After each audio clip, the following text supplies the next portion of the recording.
Anugerah Melodi Terhangat AMT 2026 kembali tahun ini dengan 7 kategori baru menjadikan keseluruhan 16 anugerah dipertandingkan. Penambahan itu dibuat sebagai usaha memperluas ruang pengiktirafan terhadap bakat dan karya dalam lanskap hiburan semasa.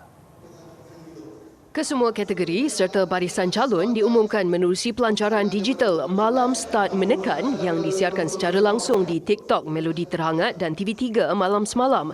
Antara kategori baru diperkenalkan adalah lagu terhangat, drama sangat terhangat, keluarga selebriti terhangat serta selebriti fit terhangat. Kalau tengok journey saya untuk tahun ni, saya aktif bersukan.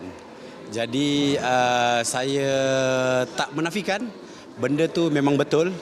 Pencalonan tu memang layak untuk saya.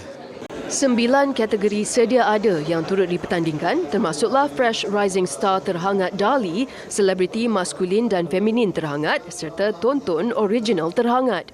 Sebab jodoh lebaran, disebabkan itu mendapatkan tontonan yang tinggi. So saya rasa itu adalah impak terbesar antara sebab-sebab saya tercalon juga dalam AMT untuk newcomer. Undian digital akan dibuka selama 6 minggu bermula 3 September hingga 8 Oktober menerusi aplikasi tonton. AMT 2026 akan disiarkan secara langsung menerusi TV3 serta platform penstreaman tonton pada 18 Oktober ini jam 9 malam.